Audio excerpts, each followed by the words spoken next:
Estou na metade de um parágrafo, não sei se você quer que volte. Sim, não, pode ser isso.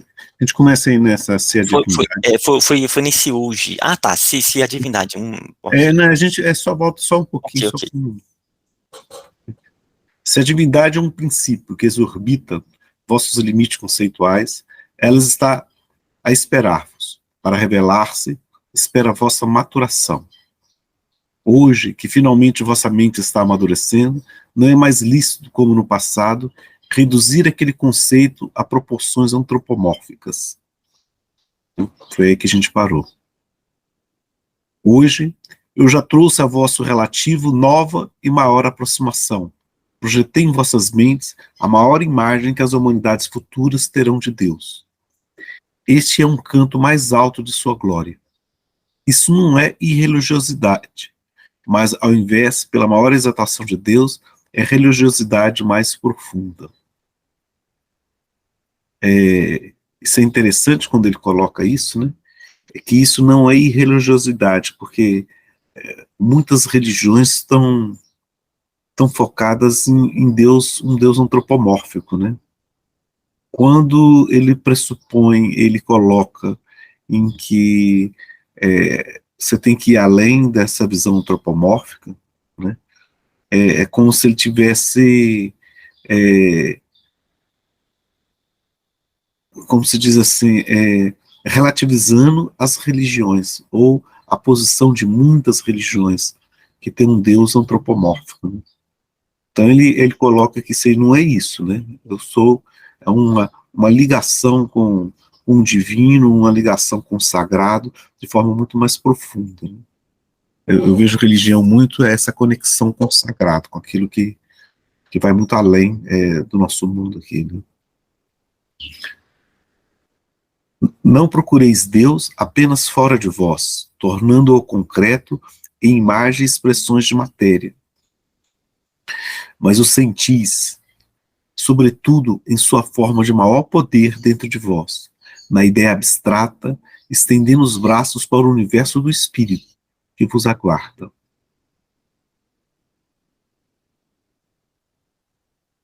Então, essa questão de o sentir, né, que é uma percepção muito diferente de você analisar, de racionalizar, de tentar entender de forma racional o que é. Sentir é uma outra forma de perceber o mundo, que é muito, muito profunda, que está uma conexão muito grande com a intuição, que é o que ele vai tratar agora, né? Acho que ele viu uma coisa assim, diferente daquela imagem que você até chamou a atenção de muita religião, né, que Deus é uma coisa à parte, que tanto a gente faz parte dele, como ele faz parte da gente.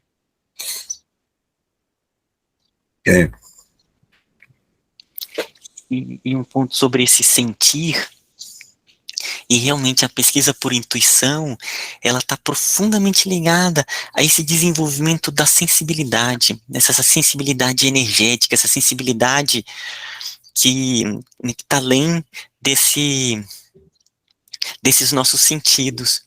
E ontem eu estava até conversando, acho que foi com o Rômulo, né, que nesse caminho, né, do terceiro milênio que estamos começando, a gente já falou sobre isso, que é a escola, os meios, as instituições, as universidades, mas vou colocar aqui a escola desde cedo, desde que ali no jardim de infância vai se trabalhar esse aspecto da sensibilidade com a natureza, a sensibilidade com a terra, com os animais, a sensibilidade entre os seres humanos, sabe? Procurando sentir a dor do outro, sentir o ambiente. Isso é algo que é mais importante do que o conhecimento. Ele vai se tornar, né? Ele mas ainda não se tem plena noção disso. É mais importante do que o conhecimento. O conhecimento é muito importante, vai ter sempre, né, o seu papel, mas cada vez mais vai desenvolver esse sentir, porque vai ser outra forma de obtenção de informações que é muito além das cadeias de raciocínio. Então, as próprias escolas vão se trabalhar nessa sensibilidade, entendeu?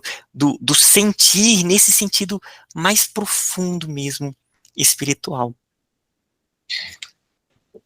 E que o que, inclusive, é a base para o conhecimento.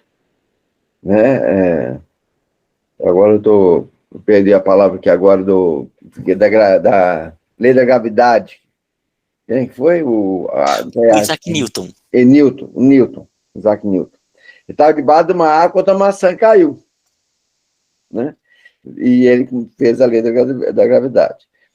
Quando o despertar, ele vem primeiro desse sentido, no sentir, no buscar entender.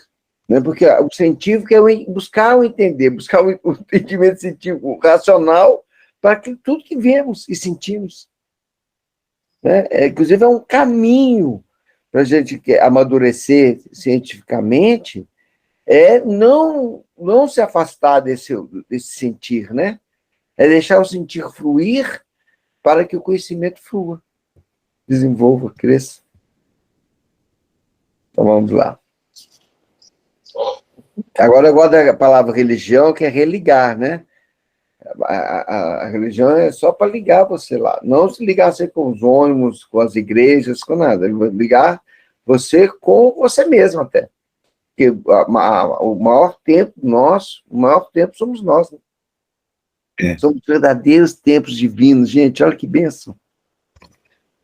Por isso que a religião é uma coisa muito pessoal, né? Ela é uma coisa muito... a minha percepção, como eu me ligo com o sagrado, é muito minha, porque é a forma como que eu me conecto. Né? Então, é muito complicado. Por isso que quando a pessoa fala qual é a sua religião, é a minha forma de conectar, que é completamente diferente da do outro. Né? Então, é difícil isso. É claro que quando existe a instituição religião, que é uma instituição externa, né? Que são essas várias denominações que existem, mas a forma como a gente se conecta é muito pessoal, muito individual, né? E essa pergunta ela é muito corriqueira, né? Porque na verdade todo mundo está buscando, né? O homem é um eterno buscador. Então ele pergunta logo assim: qual a sua religião? Aí eu respondo assim: qual que é a sua? É a minha também. Tudo conecta a Deus. Qual que é a sua religião? A sua. Qual que é a sua? É a minha também. Tudo que conecta a Deus é divino. O jeito do Paulo se comunicar com essa divindade, né? o Silvio, o Ismael, a Sânia, que todos é um caminho. Então, por isso que é bom conversar com cada um, porque você amplia o nosso caminho também. Um amigo é um anjo do outro, né? Está aí no grupo, que nos ajuda nessa ascendência. Vamos lá, no significado teológico. Significado teleológico do tratado, pesquisa por intuição. Sob minha direção, recomeçai comigo vossa viagem, mais que dantesca, através do universo. Audacioso, sua voz, né? A estrada é longa, o panorama é amplo e vosso pensamento corre o risco de perder-se. Ele está avisando, né? É a primeira coisa que ele está falando, né? Está avisando que... Né, desejais provas e demonstrações, a que as tendes em profusão. Segui-me e minha argumentação cerrada, maravilhosa correspondência de toda a fenomenologia existente com um princípio único que vos expus. Levar-vos-ão até o fim, logo que tivermos atingido as conclusões de ordem moral e social. Ao enfrentar esse dilema, ou admitir todo o sistema, ou nada. Se o sistema corresponde à verdade em tantos fenômenos conhecidos, deve também corresponder aos fenômenos que não conheceis nem podeis controlar. Admitir e seguir os princípios de uma moral superior, parte integrante do sistema, não será mais questão de fé, mas de inteligência. Essa parte é bem forte, né? E é interessante a gente ver isso como uma hipótese de trabalho que, se o sistema que ele propôs, ele faz sentido, os fenômenos naturais, os fenômenos da pesquisa, eles vão estar de acordo com essa proposta, esse sistema que é proposto. Então, é importante, né, a gente não ver isso como aquela coisa meio que dogmática, é isso. Não, é uma hipótese, e os fenômenos, eles precisam se encaixar, né? Então, se começarem a perceber que realmente é uma forma de visão, que aí você começa a encaixar tudo, e que é uma linguagem, é um modelo adequado, aí, só assim, realmente, a sua voz, pelo menos até agora, ela faz sentido com o que a gente está observando, né? Então, é interessante colocar esse ponto. Isso aí que você colocou, me veio na cabeça aqui a comparação entre ciência e engenharia, né? Ou seja, entre o conhecimento das modelos básicos de como a natureza se comporta e a parte prática. Então, a física, a química, a biologia, eles fazem modelos de comportamento da natureza, e se aquele modelo for robusto, representar bem a natureza, eu consigo fazer previsão de comportamento. Aí o engenheiro chega e fala assim, legal, se isso é bom, eu vou criar um dispositivo que vai facilitar minha vida sem violar as leis da natureza, né? E constrói toda essa maravilha tecnológica que a gente existe hoje. Assim também, quando a gente cria modelos robustos do fenômeno que vai além do mundo físico, os fenômenos espirituais, os fenômenos que transcendem o mundo físico, a gente também tem que ter não só essa visão da ciência espiritual, mas da engenharia espiritual também, no sentido de que, como é que eu posso criar dispositivos internos para usar desse conhecimento, ou dessa previsibilidade de comportamento espiritual, para que a gente possa agir melhor no mundo, e fazer um mundo muito melhor, né? Eu consigo hoje fazer lâmpadas elétricas, esse computador, essa forma de comunicar, como se tivéssemos um do lado do outro, sendo que um está em Recife, outro está no Rio de Janeiro, outro está em Brasília, né? E a gente consegue se comunicar como se estivesse um do lado do outro, usando todo o conhecimento que a mecânica quântica nos propiciou de entendimento de construir essa máquina fantástica que é o computador, né? Assim também, a gente podemos construir, entre aspas, né, como se fossem mecanismos ou máquinas, ou dispositivos de como que a gente pode lidar com as questões espirituais, com as questões éticas, e a gente possa lidar melhor com o mundo, e fazer com que o mundo seja bem melhor, né? A gente transpor isso que sua voz coloca no início aqui, é muita ciência. Provavelmente depois ele deve colocar tipo uma engenharia espiritual, pode-se dizer assim, no sentido de que como é que a gente pode ter técnicas, formas, né, de lidar com esse conhecimento e nos transformarmos, e transformar consequentemente a sociedade, né? O que eu achei muito interessante nesse iniciozinho é que ele coloca uma proposta, como você disse, altamente audaciosa, né? Eu vou levar vocês nesse caminho aqui. Mas ele mesmo diz que no final isso pode ser tudo ou nada. Quer dizer, mesmo assim, ele deixa para a gente, no momento, decidir se aquilo realmente é plausível, realizável, verdade ou não. Isso aí, legal essa parte. Vai depender de cada um, né? Vai depender de cada um. Mas que pensamento que você desenvolveu aí, Paulo, que coisa interessante. Como é bom estar estudando com professores, né? Você criou toda uma forma de pensar, você começa a quebrar até paradigmas para o desenvolvimento. Primeiro você tem que quebrar paradigmas, né? Você tem que avançar, né? Sim, é verdade. E somos professores, você é professor também, né? Todos nós aqui somos professores e estudantes. Estamos aí caminhando, caminhando e aprendendo todos nós. Eu me contei aqui no meu papel de... né? Na verdade, eu não sou aqui professor. Todo mundo é o ciclo. É um ciclo só, isso é verdade. Então vamos lá. Depois disso, todo homem dotado de inteligência terá o dever de honestidade e justiça. Diante da demonstração evidente que coloca a questão moral na base do dilema. Compreender ou não compreender. Não é mais lícito duvidar e fugir. O malvado só poderá ser inconsciente ou de má fé. Não se poderá mais discutir uma ciência da vida, que está baseada numa concepção teleológica que corresponde aos fatos, e está em relação harmônica com o desenvolvimento de todos os fenômenos. Não mais construções de todo isolado, do todo, isolado do resto do mundo fenômeno, indemonstráveis, frequentemente uma nota dissonante no grande concerto do universo. Não mais, como em tantas filosofias, uma ideia particular elevada ao sistema. Como um verdadeiro edifício erguido sobre fundamentos vastos, como o infinito, o homem é considerado em relação às leis da vida, estais em relação à lei do todo. Uma vez completado o tratado, não será mais lícito, racionalmente, ao homem isolar-se em seu egoísmo, indiferente ou agressivo, pois tudo é organismo, também a coletividade está. Essa não pode ser senão um organismo. Interessante isso, né?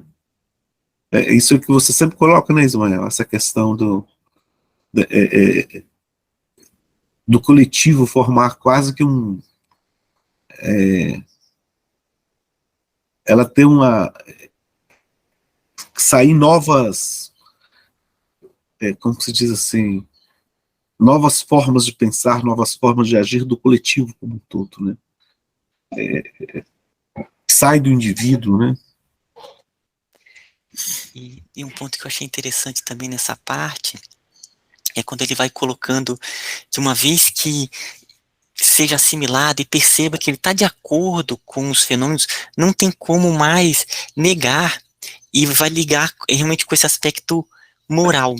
E aí, ligando com a sua reflexão sobre a engenharia espiritual, eu fico pensando, por exemplo, a transcomunicação instrumental, que são aparelhos que conseguem se comunicar com outros planos, igual aqui a gente tem aparelhos que estão se comunicando entre planos espaciais diferentes, né, entre localizações diferentes, e estamos nos comunicando, vão ter aparelhos de comunicação entre planos. E por mais, né, vamos supor, esse equipamento, uma pessoa pode falar assim, não é possível falar, né, olhando uma tela com uma pessoa lá no Rio de Janeiro. Só assim, não, tem aqui, é só você ver, ó, tô conversando aqui com o Silvio, não é possível, né, aqui, ó, a pessoa pode ir ali atrás da parede e você vai conversar aqui com ela, ambos conectados.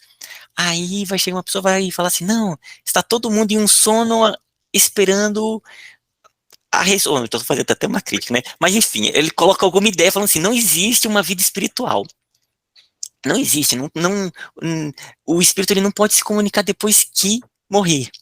Aí fala assim, não, tá aqui, ó o equipamento. Realmente a vida prossegue após a morte. Ele, realmente, tô conversando aqui com meu pai, não, será que é ele mesmo? Então, tem uma hora, não tem como ele negar mais, isso é assimilado pela sociedade. Então, o momento que fala assim, olha, a vida continua, e começam a contar experiências quando tem a transição, né, quando perde o corpo físico, então não tem como mais negar o processo da moralidade, da evolução espiritual. Então isso se torna algo completamente já assimilado pela sociedade e leis são organizadas em torno disso. Então, quando ele coloca esse ponto, né, que não tem como depois o indivíduo chegar e falar assim, olha, eu não acredito porque já está tão palpável, e aí vem a questão do livre-arbítrio e do retorno, né, ele já vai ter clareza, fala assim, não, ó, se eu não fizer, eu sei que há uma lei ligada, né, ligado ao próprio universo e que vai retornar. Vou dar o último exemplo que é o Paulo Brito, ele sempre cita, né? A pessoa, ela sabe que se ela pular de uma janela, ela vai cair, tem a lei da gravidade, não tem como fugir, né? Vai ser. Então, eu vi essa parte bem dessa maneira. Então, antes de pular, toma cuidado, né? Mas vamos lá, que eu estava falando aí do coletivo.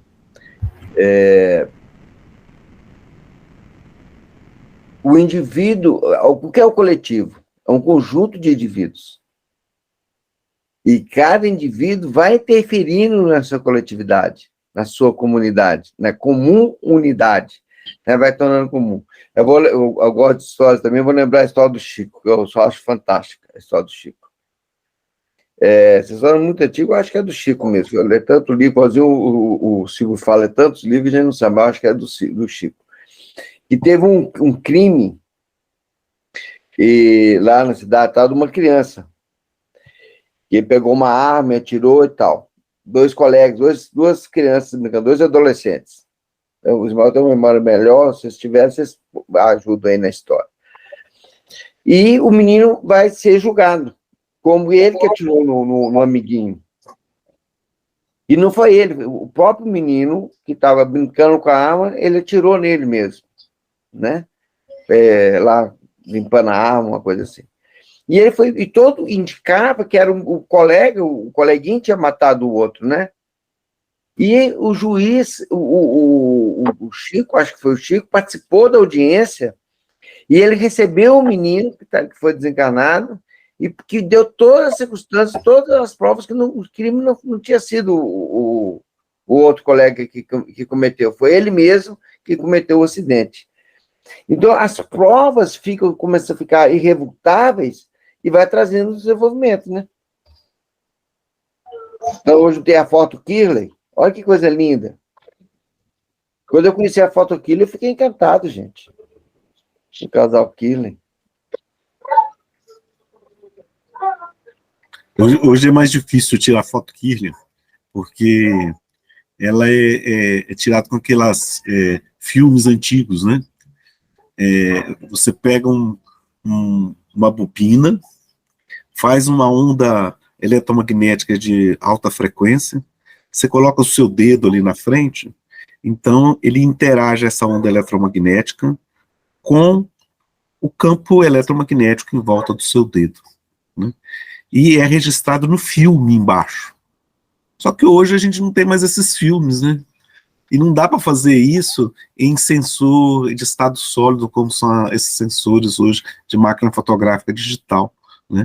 Porque se você jogar uma onda eletromagnética dessa, você frita esses negócios, né? Então, para fazer essas fotos aqui, você tem que usar essas máquinas de câmera escura antigas, sabe? E aí está se perdendo, porque você não encontra mais esse tipo de filme, mas... Mas como a gente está conversando que a tecnologia vai avançando, já vão fazer uma câmera digital que vai tirar a foto. Eu, de vez em quando, outro dia, eu tinha até uma foto, eu não mostro para as pessoas, não, porque senão vão me chamar de doido, né? A aura da pessoa estava tão bela, e atrás da pessoa tinha uma árvore, que tinha uma comunicação da árvore com essa pessoa. E ela estava conversando assim, coisas do dia a dia, mas a energia era tanta que você via a comunicação da cabeça, em cima da cabeça da pessoa, assim, uma luz comunicando com a árvore. E saiu na foto. Aí você mostra a foto e fala assim, não, isso é coisa do sol, que não sei o que e tal. Mas vai sair a marca digital. Um ponto que eu achei interessante também no texto, quando ele fala da coletividade, eu acredito muito no poder da coletividade, e eu acho que toda essa tecnologia que avançou, né, e que avança a cada segundo, ela nos traz para essa coletividade, porque a instrução da elevação, da unidade, passou a ser propagada de uma forma mais fácil também. Então, a gente consegue alcançar conhecimentos que antes a gente não conseguia tão facilmente. As pessoas mais preocupadas em uma busca, elas estavam ali e procuravam por aquilo ali, através de livros e bibliotecas, mas quem não tinha muito acesso a isso, ficava só no pensamento, ia transmitindo através da fala, através de várias outras formas, mas era um pouco mais distante, mas hoje a internet nos proporciona isso, e de forma muito fácil as pessoas conseguem acessar alguns conhecimentos e tornar o coletivo importante na disseminação de coisas muito boas. Ainda temos a propagação de coisas ruins? Temos, mas é uma questão de tempo, para que o coletivo haja em nome do amor, em nome da paz, da unidade. Eu achei bem interessante aqui, quando ele fala do lícito, né, do racional, e o organismo da coletividade não tem mais o retorno, o retrocesso, né? É sempre um caminho evolutivo, vai sempre para frente. Pois é, então, mas duas coisas eu tenho aí. Vou ler essa parte que a Sandy falou primeiro, né? Uma vez completado o tratado, não será mais lícito, racionalmente, ao homem isolar-se em seu egoísmo, indiferente ou agressivo. Por tudo é organismo. Também a coletividade essa não pode ser senão um organismo. Então, é o indivíduo no coletivo, que é importante você não pode ter um conhecimento, né, e guardar para si, né? E depois, às vezes, era muito mais difícil obter o conhecimento que você está dizendo, Sandra. Tudo era muito mais difícil. Hoje tudo é mais fácil. Ontem o Ismael me indicou um livro. Aí na casa dele mesmo já baixei o livro lá e tal, e hoje já comecei a ler. No início dos exercícios, ele fala no início, demorava 20 anos, porque tudo era mais lento. Aí o rapaz, o autor que começou a fazer o exercício, com 7 meses ele começou a ter resultados. E hoje tudo é mais fácil. Antigamente, para você ter um livro, você tinha que ir na biblioteca, tinha que buscar, não sei o quê. Ontem, no Ismael mesmo, eu já baixei o livro e pronto. No Kindle, né? E hoje de madrugada mesmo, já comecei a leitura. Então, as coisas são mais dinâmicas. De fato. Mas a gente tem que ter maturidade para isso. Eu só acho que essa parte da coletividade se a gente pegasse ser humano, dito tão complexo, o que nós somos, se não uma coletividade de átomos que formam moléculas e por aí vai? E se imaginarmos que cada um de nós é um simples átomo na construção de uma estrutura muito mais complexa do universo. Isso é a coletividade. Sim. Cada um está cumprindo o seu papel num todo imenso. E não podemos furtar disso, né? Dessa responsabilidade e desse compromisso que temos. A coisa que a gente tem que desenvolver, né? É igual a hipótese Gaia, né? O planeta está vivo? Se o planeta está vivo, será que ele tem consciência de si mesmo? Né? A gente, como simples bactérias do planeta, a gente não tem consciência dessa consciência maior. Né? Paulo Brito. Paulo Brito, você já viu o mundo de Orton? É uma animação. Sim, já. É muito interessante. Muito bom. E dá para você abrir para vários, né? Um leque. O mundo de Orton? Orton. É um desenho animado. É um desenho. Vou anotar aqui. E é fantástico, porque é para abrir a mente mesmo, e você consegue puxar várias coisas, tanto da coletividade, quanto do individual, de tudo. De fato. Acho que passou o tempo, né?